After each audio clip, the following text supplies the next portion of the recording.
Hello everyone, welcome to the Redmen TV. Liverpool come out on top 2-1 against Bournemouth.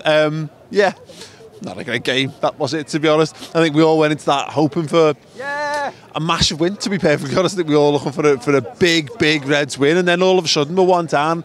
I don't know, did someone...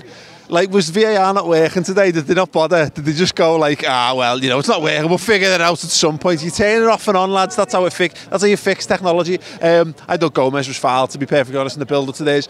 But that being said, given that it happens to him a little bit later on and we kind of almost get ourselves into a similar situation, the old adage of play the whistle and what have you, they caused us problems.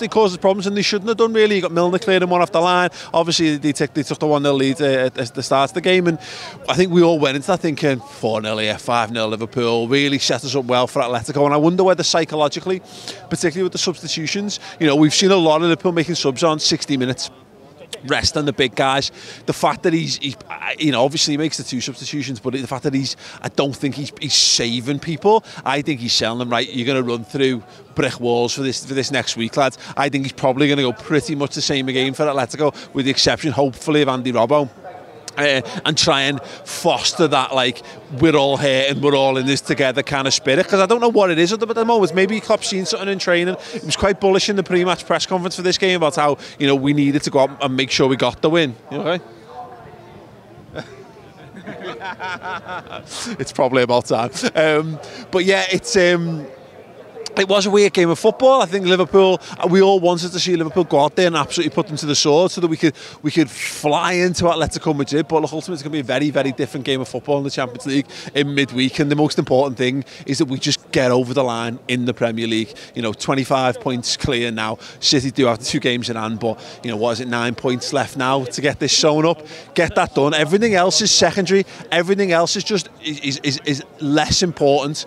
The Champions League, and it's horrible to say, you want to make sure you're still in the Champions League. Now we've got to focus on that. We've got to make sure that we are through against Atletico. But let's be honest, all we've ever wanted for 30 years is the Premier League title. So what the Reds have got to do, they've got to go out, get that sewn up. And if we happen to be in the run, and if we happen to be in the draw for the quarterfinals, come Thursday or Wednesday night, then boss. But to be perfectly honest, we'll judge that when we get there, won't we? But no, I think Liverpool are going to need more. The crowd was a bit flat today.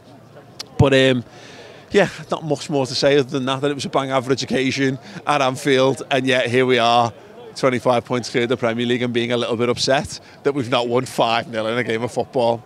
What a mad world. We had Roy Hodgson in charge when I started doing this channel.